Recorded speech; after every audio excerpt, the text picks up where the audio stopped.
Hello and welcome to Paranormal Patients. Through the years, paranormal researchers from all over the world have investigated some of the world's most haunted locations, from private residence to mansions, castles, hospitals, woods and caves. But the one place thought to be haunted by some is doubted by others, leaving us all to believe that we're dead when we get there. But are we? Cemeteries, a place of peace, a place for the body to rest once the soul leaves. But does it always leave once the body reaches its final resting place? From a young age, a place of burial has always intrigued me. I would sit for hours, wondering about all of those beneath me. From different years to different ages, they all had a life at some point. Some would live a full life, whereas others were taken too soon. Then there are those that are taken without realizing.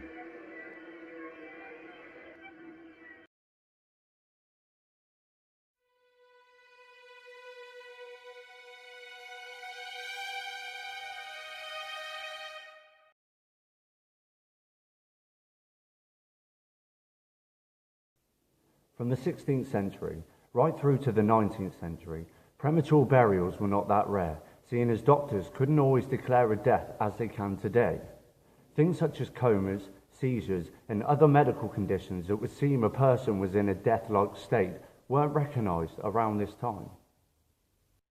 If a patient was sick, there was only so much that a doctor could do to help them.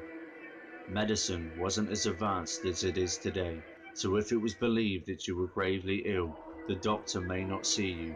You would be left to spend the remainder of your time with those closest to you until you either recovered or passed away, leaving your death to be pronounced by the lay people. It is said that during times of major disease sweeping through Europe, such as the plague, cholera, and smallpox, among the piles of bodies in mass graves, moans could be heard from those supposedly pronounced dead by their families. Now for those that would have been buried and awoken in their worst nightmare ever would have suffered a great deal more than being buried 6 feet below the rest of the world. See, somebody confined to a small space with a fresh supply of air would survive considerably longer, but it would only be a matter of time before you suffocate and starve. As the news spread about one of our most worst fears, things were to change, and the prevention of premature burial was to be made.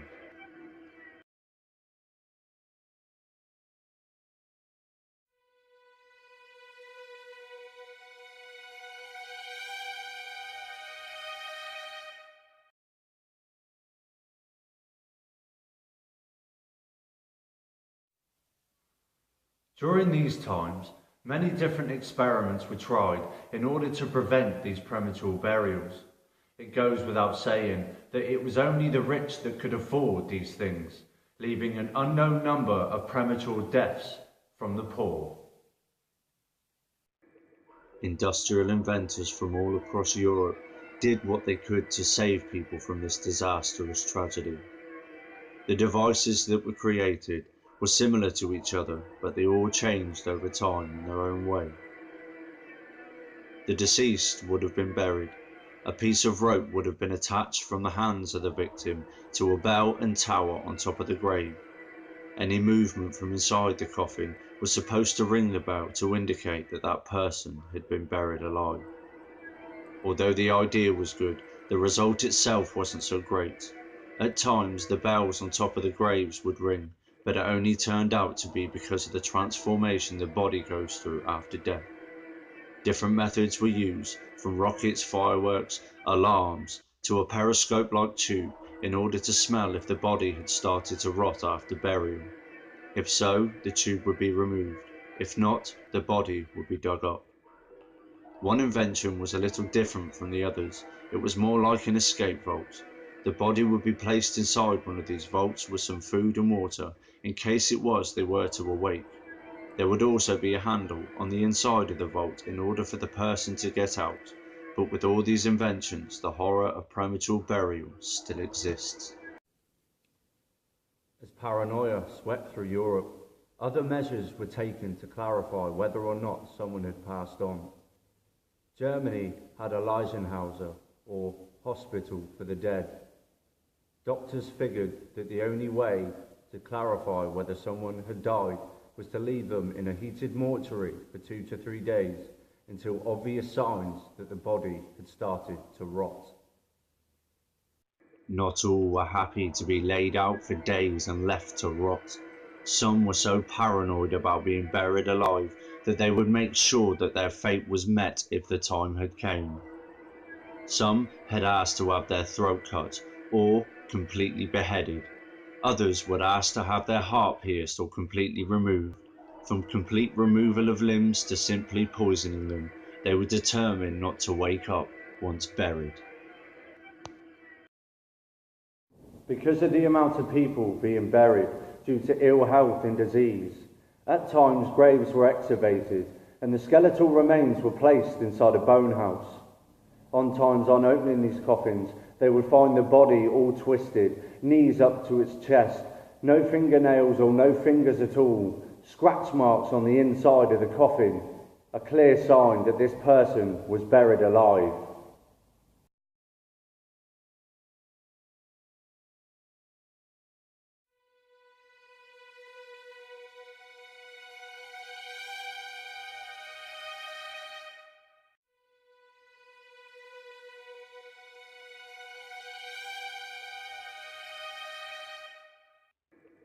Mary Norah Best was a 17-year-old adopted daughter of Mrs. Morchew, and up to this age had had a fairly okay kind of life. Unfortunately, Mary had caught cholera, which led to her untimely death at such a young age. Her body was placed in the Chew's family vault in an old French cemetery in Calcutta. Mary's adoptive mother was said to have fled to England before Mary had died, as on 2 occasions the surgeon who pronounced Mary's death and would also benefit from her passing tried to kill Mrs. Morchew. 10 years go by, and in 1881 the vault is reopened to admit the body of Mrs. Morchew's brother. But on entering the vault, the undertaker's assistant noticed the lid on Mary's coffin was on the floor. Mary's skeletal body remained in the coffin, but would seem like she awoke and violently struggled to escape from this tragic nightmare. Mary had been buried alive, as scratches on the inside of the coffin lid could be seen by those present. The lid was placed back on the coffin, and Mary was left to rest in peace.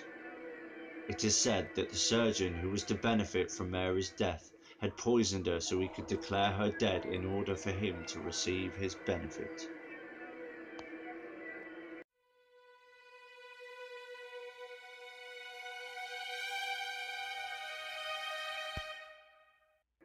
During the late 1800s, in the town of Pikeville, Kentucky, occurred a tragedy that shook the local people. A local lady of the town, by the name of Octavia Smith Hatcher, was blessed with a son, only to be put in a state of depression when her infant son suddenly passed away. During this time, an unknown disease swept through the town, and Mrs. Hatcher fell ill and slipped into a coma. But on the 2nd of May, 1891, Mrs. Hatcher never recovered and died in her bed, or so it was thought. Immediately, she was buried, as embalming was not in use at this time. A week after Miss Octavia Smith Hatcher is put into the ground, others in the town are struck with the disease and also fall into a coma. The only difference was, in time, these people recovered and awoke. On hearing the news, Octavia's husband had her grave unearthed, and on entry to the coffin was shocked at what he saw.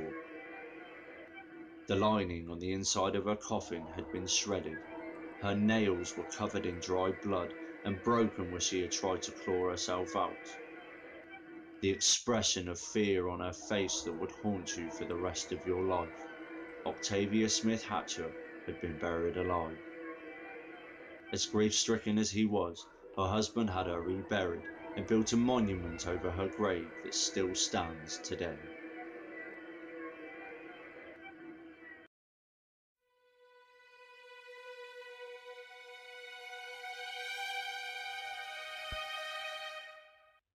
Madame Blunden, an elderly woman who was described as a depressed, overweight, gross alcoholic, and was married to one of the richest malt merchants in England, Mr. William Blunden. Mr. Blunden was away on business when tragedy struck, and he was given the news that his wife had died suddenly. His instructions were not to bury her until he was back from his business, but her family went ahead as the warm weather would have caused the body to smell, so her body was buried near the Holy Ghost Chapel in Basingstoke. Over time, children were playing around the burial ground and claimed to have heard moans and strange noises coming from the recently buried Madame Blunden's grave. Relaying this to their schoolmaster, their claims were dismissed until other children reported the same incident, which forced the schoolmaster to investigate. Mr. Blunden was informed and gave the order to open the vault and the coffin. Expecting to find everything as it were, onlookers were shocked at what they saw. A local newspaper claimed that Madame Blunden must have suffered a great deal whilst in her coffin, as it is said that she was found 2 inches deep in her own blood. Her knees, hands, head, feet were all torn, broken and bruised where Madame Blunden had awoke and tried to escape from her coffin. After further examination, she was pronounced gone beyond recovery, and her body was placed back inside the vault and the vault resealed. After Mrs. Blunden's death, it is claimed that instead of her normal cocktail of alcohol, Mrs. Blunden had taken a glass of poppy seed water, which caused her to fall into a coma-like state. Not sure if it was taken directly by Mrs. Blunden herself or given to her by one of her maids, suspicion aroused to whether it was an act of murder or a simple mistake by Madame Blunden herself.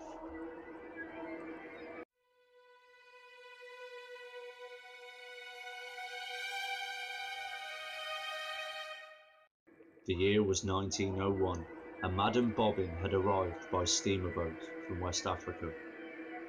It appeared that Mrs. Bobin was pregnant, but also suffering from yellow fever, a disease common around this time. She was transferred to a hospital for those who were being treated with the same disease, but over time, Mrs. Bobin's condition got worse and she eventually died. After Mrs. Bobin had been buried, one of the nurses claims that Madame Bobin's body wasn't cold at the time of her burial and brought up the fact that she may have been prematurely buried. With this, her father had her grave dug up and was heartbroken by what he saw. On entry to her coffin, they found Madame Bobin had given birth whilst buried, and her baby had died with her in her coffin. Her shroud had been torn to pieces and was covered in blood from giving birth and trying to escape from her nightmare. It seems that in this tragic event, Madame Bobin didn't die from yellow fever, but she died from loss of blood and asphyxiation.